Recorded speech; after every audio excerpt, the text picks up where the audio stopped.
A few moments later. Hey guys, welcome back to my channel. Oh, hold on, I need more gloss.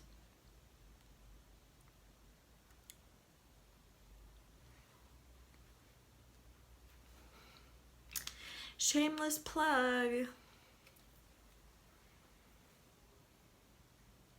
The Beauty Professor? Yeah, that's me. That's my brand. That's my other brand. We call her Pixie Dust. Today we're just going to be discussing how to travel for the low. And not just the low, but the low under the low. So like the low. So just jumping right in. This is going to be just like a little sit down conversation. I am going to Cancun, Mexico, and guess how much I spent on the flight. Take a wild guess. $0.22. I spent $80 going and coming back, so a total of 160 US dollars, which is super cheap to go to Mexico. And the tips that I have for finding cheap flights is you want to make sure you check on off days. Like, you don't want to look for a flight on a Friday where everybody's looking for flights, because then the prices are going to be all the way up here and we're trying to get it down here. So you want to check on off days like Tuesdays, Wednesdays, days like that. To check for flights is Skyscanner, Spirit, and Kayak. And there's other ones like agoda.com and other stuff like that. Like, I will make sure to link them down below, the different travel sites you can use, but a lot of them specialize in finding the most cheap flights possible. And Spirit is one of the most cheapest airlines. Like, no offense, but they cheap. And you get what you pay for. You're not about to be sitting there in luxury. You might be next to someone who's going to be farting up a storm, and you might be offered some nasty tasting water, but it's going to get you to where you need to go. Okay? They have sales. Like, when I bought my ticket to Cancun, Mexico, they had a sale going on for 70% off. About Skyscanner is they have an explore page where they show you by month and by location the prices up to like 6 months in advance, a year in advance, etc. So I can go on the app. So I'm just gonna go in and open the app. It's the Skyscanner, the blue one, and it shows me by month right here what places I can explore. So I'm gonna click August, and these are the different places I could go to, and it shows the prices in the lower right hand side. I'm going to click United States.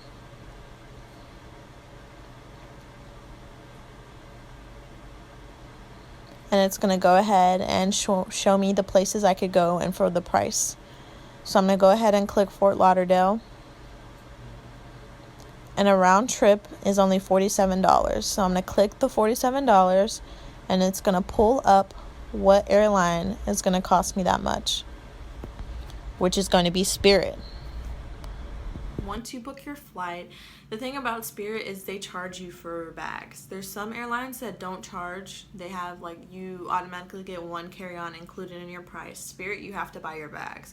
So I suggest only taking the necessities. Like, if I'm backpacking, I'm only going to take a backpack, and that's going to be free for me on the flight. It's not considered a carry-on. It's considered a small bag. So I'm going to get a backpack, and that's like 13 by 18 or something like that, and I'm gonna fit as much in there as I can, which is exactly what I'm doing for Mexico, and I'm very excited. This is going to be very fun.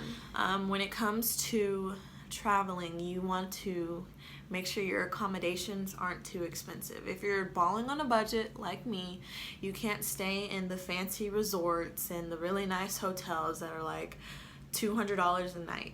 We just simply can't afford that, right? So you want to do your research, stay in an Airbnb, a super hosted Airbnb. Those can range from like $75 and under a night, or you can stay in a hostel, which are very cheap, very cheap. So if you stay in a hostel, they can be like from, I think, $850 to like $15-20 a night. So those are super cheap if you want to go that route. Just make sure that you are comfortable with it and that you do your research and make sure where you're staying is safe and reputable and has lots of reviews. Don't stay anywhere that does not have reviews. That goes for Airbnb as well. Airbnb, you're going to get a little bit more of an expensive price, but it's still going to be much cheaper than a hotel, and you're going to have that added privacy that you won't have with a hostel unless you get a private room at a hostel. As far as finding hostels, there's things called Hostel World. If you feel comfortable living with families while you're staying in whatever country you're staying in, you can try couch surfing, but I know with COVID going on, we might want to stray away from those kind of things. Some people may want to stray away from travel completely, but if you've tested negative and you're clear to travel and your country has already opened back up to traveling, I don't see why not. So we covered flights, we covered accommodations. Now I'm going to talk about excursions. Do not book your excursions before you get there. I mean, you can, but it's going to be more expensive that way. So I talked to some people, some friends that I have who actually live in Mexico, and they always tell me that online rates are going to be more expensive than if you were there in person. It's going to be cheaper. You can get a bargain if you do it in person. Just make sure you're not talking to some rando on the street saying, oh yeah, can you take me to blank, blank, blank? Make sure you're talking to a company. Like in Mexico, in Cancun, there's various companies that you can go to that you can look up information online and still buy in person. There's companies that do excursions who are expats. Another thing is you want to exchange your currency for their currency. I know that's kind of a given, but a lot of times, especially in places like Mexico, people from the United States can still take the dollar and use it, but the rates are going to be terrible. You're not going to be getting the bang for your buck. So what you want to do is exchange your money into their currency before you get there, because then it's going to be much cheaper and much easier to get around, and you're going to look more like a local. The more you look like a local, the safer you will be, the less touristy you'll look. Also, as far as excursions, I really recommend doing things that aren't as touristy, like going off the beaten path a little bit. Make sure you're safe no matter what. Make sure, if it's possible, you always take friends with you, but you can go on adventures that don't cost you $100 to do. You can go to C Notes without doing an excursion that'll cost you $89. You can just take the bus for 40 cents and you can get there yourself, you know? So you just want to do your research before you go to any country and be safe always. Talk about food. I know personally when I travel, I really love to go to different restaurants and eat out because, you know, I'm on vacation. I want to have fun. But you have to be smart. There's a lot of street food in places that is actually much cheaper than a restaurant that you can eat and spend only like $20 a day.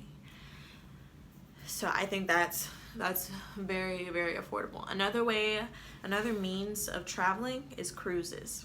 And right now, cruising is not really happening because of COVID. But when it does start back up, I do recommend it. I've been on like 6 or 7 cruises in my lifetime, and it's a really cheap and easy way to visit multiple spots in one foul swoop. Like the second to last cruise I went on, I went to the Bahamas. I went to 3 different parts of the Bahamas. I went to Freeport, I went to Half Moon Cay, and I went to Nassau Bay. And I actually ventured out on my own in Nassau Bay. I was completely by myself that day, and it was very safe. I had a lot of adventures. I'll insert pictures and stuff and whatnot. But the thing about cruises that make them so great is that they're all inclusive and you still get that privacy. So I always pay less than $300 for my cruises. And I've been on 8-day cruises, I've been on 4-day cruises, I've been on 6-day cruises. And there's always buffets at all times of the hour. Food is provided, accommodations is provided. I get to sleep in my own space. It's not like a hostel. And they have different activities on board. But the con to traveling via is that you don't get as much time and freedom when you're at the ports. Like if you go to Cozumel, Mexico while you're on a cruise, you're only going to get a max of like 8 hours to spend there. And so a lot of people don't like that, including myself. I'd rather fly directly to the place because I have a bit more freedom to do what I would like instead of being on a super strict time limit, because you will be left by that boat and you do not want to be left. So you end up only getting to spend like 6 hours because you have to plan to be back on a boat. So just keep in mind those pros and cons. And also for flights, you have to be open to longer flights for cheaper prices. Like if you're trying to get intercontinental, if you're trying to go from America to Europe, or America to Asia, or Asia to Europe, etc., you can't like take a bus there. You can't really take a boat there either. I mean, you could take a cruise, but that's just gonna be too much and too long. So you have to make sure that when you're searching for prices, you look for multiple connecting flights, and flights that are maybe longer than you want them to be. Maybe they're 23 hours, maybe they're 48 hours, but they're half of the price of a one-way without stops. So you want to keep all of those things in mind when you're traveling. That is all I have for you guys today. This was just a quick and short tipped video. I hope you guys enjoy, and let me know what you guys would like to see next. Thank you so much, guys. Mwah, mwah, mwah, mwah, mwah. Love you. Hi, beautiful. Hi. Aww.